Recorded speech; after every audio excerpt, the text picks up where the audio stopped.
Hi friends, நான் Jaya Sriram. Welcome to Sujay world. இன்றைக்கி நம்ம மேத்தி பராத்தா எப்படி செய்யலாங்கிறதான் பார்க்க போகிறோம். அந்த மேத்தி பராத்தாக்கு வெந்தயக்கீரை ஒரு கட்டு வாங்கி அதை குப்பை பார்த்து அரிஞ்சு கழுவி வச்சுருக்கேன். 2-3 தடவை கழுவி வச்சுருக்கேன். மேத்தி பராத்தாக்கு பச்சையாகவே கீரையை மாவில் போட்டு பிசைஞ்சும் சுடலாம். ஆனால் நான் எப்பவுமே கொஞ்சம் கீரையை எண்ணெயில் போட்டு வதக்கிட்டு உப்பு போட்டு வதக்கிட்டு தான் மாவோடு போட்டு சேர்த்து பிசைவேன். ஏன்னா பச்சையாக போட்டு பிசையும் போது நம்ம சப்பாத்தி சுட்டு எடுக்கும்போது கீரை வெந்துதா வேகலையான்னு தெரியாது. அதனால் ஒரு தடவை வதக்கிட்டோன்னா, எண்ணெயில் போட்டு உப்பு போட்டு வதக்கிட்டோன்னா நம்மளுக்கு அந்த டென்ஷனே இருக்காது. எப்பொழுதும் போல் சப்பாத்தி சுடுற மாதிரி சுட்டு எடுத்துக்கலாம். அதனால் ஒரு தடவை கொஞ்சம் எண்ணெயில் போட்டு வதக்கி வச்சுருக்கேன்.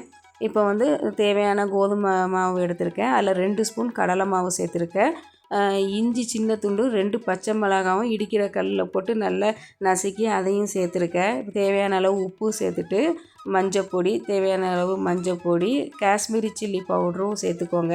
ஏற்கனவே 2 பச்சை மிளகாய் நசுக்கி போட்டிருக்கோம். அதனால் சில்லி பவுடர் எவ்வளோ வேணுமோ அந்த அளவுக்கு சேர்த்துக்கோங்க. இப்போ நம்ம வதக்கி வச்சுருக்க வெந்தயக்கீரையும் சேர்த்து நல்ல ஈவனாக மாவு எல்லா மாவுலேயும் ஸ்ப்ரெட் ஆகிற மாதிரி நம்ம முதல்ல இப்படி பிசைஞ்சு வச்சுக்கணும். எடுத்தோடனே தண்ணி ஊற்றிடக்கூடாது.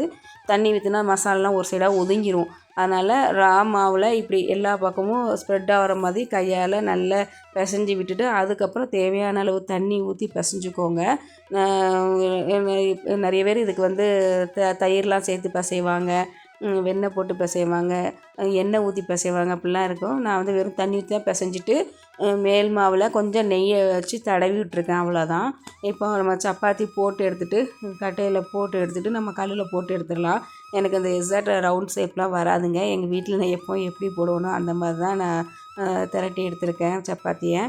இந்த மாதிரி போட்டு எடுத்து கல்லில் போட்டுட்டிங்கன்னா நல்லா சூப்பராக வெந்துடலாம். சீக்கிரம் வெந்துடும். நம்ம ஏற்கனவே கீரையை வதக்கி வச்சுருக்கிறதுனால சப்பாத்தி கல்லில் போட்டோன்னே எப்பொழுதும் போல் சீக்கிரம் வெந்துடும். நம்ம கீரை வேகணுன்ட்டு கொஞ்சம் நேரம் எக்ஸ்ட்ராலாம் வேக விட வேண்டாம், சுட வேண்டாம்.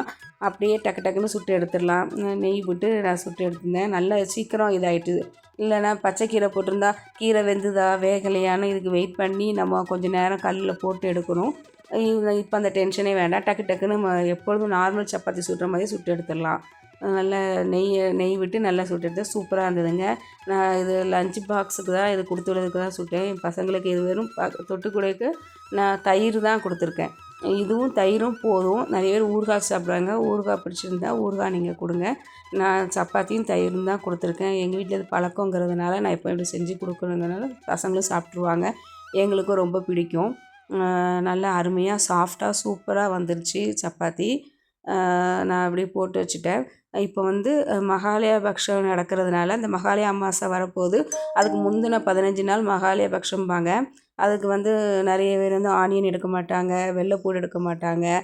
அதனால் இது no onion no garlic recipe தான். சரி, இந்த டயத்தில் இது செஞ்சு இந்த வீடியோ போட்டால் கொஞ்சம் நிறைய பேருக்கு யூஸ் ஆகுமேங்கிறதுக்காக தான் இந்த சப்பாத்தியை செஞ்சு வீடியோ எடுத்து போட்டிருக்கேன்.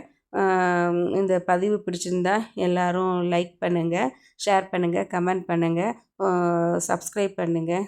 Thank you friends. பாய்.